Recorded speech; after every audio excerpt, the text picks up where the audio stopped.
Hello everyone. So today, this little device is becoming quite popular. Now, I'm not normally one to follow trends, and I'm normally one to keep an eye on something and see if it's worthwhile, if it's just a fad. But it looks like these devices are here to stay, and that they're actually going to be something useful for everyone. So, what it is called LoRa. Long range, low power signals that can be sent over long distances with software called meshtastic. Now, meshtastic has been developed for quite some time, from what I understand, and they've been regularly updating the firmware that you can flash to these devices that I have. So I have a bunch of them. I'm not paid by by anyone who manufactures it or anything. So all these brands are all completely of their own volition. They're all, I just purchased these devices by my own self. So that's all good. So it's all independent of me, of what I do.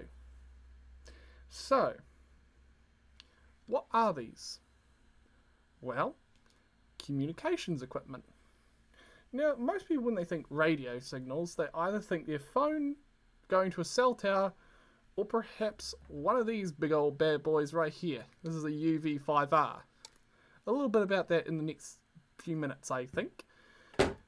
Anyways, these little devices are also really cheap.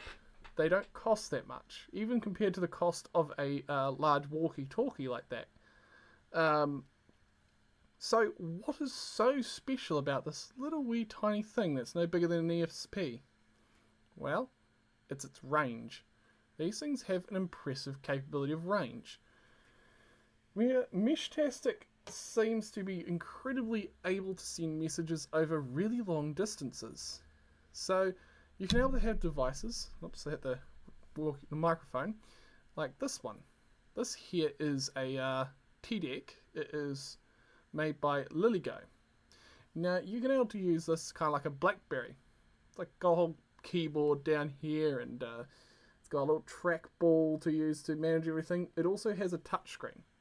Now I added GPS to this one. Now that makes it quite a useful piece of kit if you want an extra GPS device.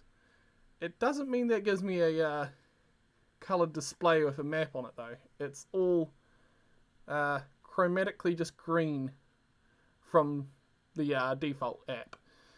But you can see that there is a GPS module in there, but because there's a roof right above me, I can't exactly get a signal. Which is a good thing, otherwise I wouldn't be able to show you it. Because obviously I don't want everyone knowing where I'm at. Anyways, these devices are also really cheap, being one of the biggest selling points. Some of them are really cheap, like the Haltex are really dirt cheap. These are a little bit more costly, made by the same manufacturer as Haltech, and this has a GPS module on it, which allows me to use it as a tracking device. So if, say, I was to leave one of these in a car that I own and have permission to, or vice versa, whatever, as long as the person who owns a car allows me to. Say, for instance, I forget where we park. I could put this in the car. Then using one of these paired to my phone via the app, I can then use this to find where the car is. So as long as this little device, which has its own internal battery, because I actually made this case and everything, not the actual case itself, but I printed it and I had to do a little tinkering to get the case to work. I had to kind of make the bottom of it, or the top, whatever side, flat so that it would sit nicely on the print bed, and then it printed properly. I had to assemble it, essentially, is the bestest word for it. But overall, the little device is, you can pick it up quite accurately. So if it's sitting somewhere, like say on the dashboard of a car somewhere, this little device will tell me where it is. It'll send a signal over the LoRa network to this one, and then I can then go onto my phone and then look at it, see where it's at. Now technically you could probably put it in other things and all kinds of useful things like drones and all that for a long range signal, so you can find your drone if it gets lost, or someone thought it was theirs. You'll be able to obviously track it down. Anywho's, the devices are fairly nice in my opinion. They're quite well made, they are good for their price, and overall I love how they perform. They've proven to be rather quite nice. You can put different sized antennas on them, even these little Haltecs. There's a little antenna inside here, this little bit is where the antenna is located. That's just the default one. I purchased an antenna for this one. It looks like the ones you have on the back of a computer case or on some other Wi-Fi equipment like your router at home. But this one is specially made, and actually had a look inside. It's a metal tube that comes up to about here, and then it kind of tapers down, and there's just a little bit of thin coax sticking out the top. And what this is a type of antenna. I think it's like a, I can't remember the name of it, it's like a bi-way antenna or multi-duplex or something. I can't quite remember the name, but it's a type of special antenna for these kinds of radios. It improves their performance. So, whereas most of these smaller antennas I have, there are ones that are like a little flat ribbon you can get. That's like a little thin thing that you can stick inside, kind of like your phone has inside the case. They're okay, for what I've heard, but I've heard that they, I've also heard that just an external antenna is always a little bit more better. I guess take your pick, I guess. I still have the other antenna, so if, say, that one stops working or breaks, I can always use an internal. So it's always a good option if you want. Now, I'm really kind of interested by this, and I'm going to say these are quite cool. Especially if you're, say, at a FurCon or a convention or whatever kind of party that you're planning on going to, you can use these in so many different ways. And there is one of the great feature about these devices. You can set one of them up as a repeater station. So if you set one of these up on like the top of a vehicle, or like say you're at a convention and there's like a vehicle or something really tall, this could be attached to the top of it and have its own solar panel and battery. You could be able to then power it. And it'll be able to sit up there the entire convention, and you can then chat with other people over that network. Because obviously, one, no one wants to use all their phone data for anything from just chatting with people.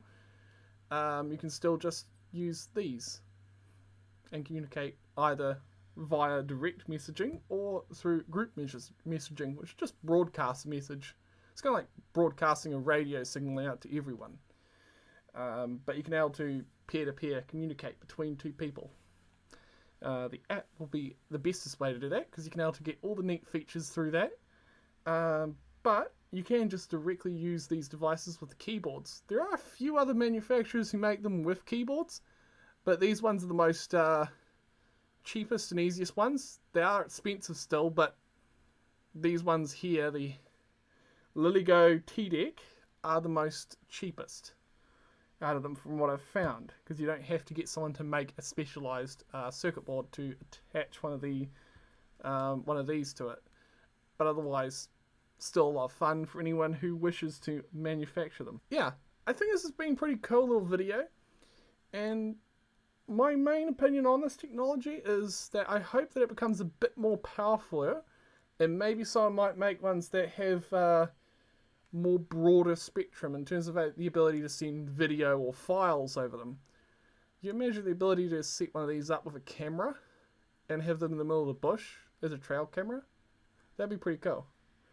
But for now, the bandwidth is too low to be able to do that.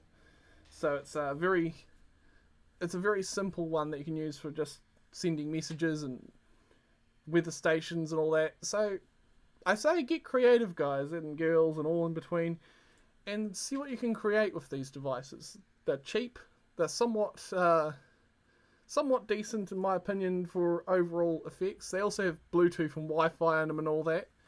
So yeah, they use the ESP32S3 chipset, which is just basic ESP stuff. You can use, Arduino code.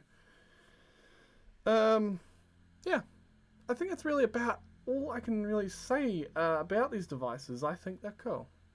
Best of luck to all of you who tinker, and all the rest. You all have a fabulous day, and I hope to see you in my next videos. I might be at a FurCon by then, who knows. Anyways, you all have a fabulous day. Bye!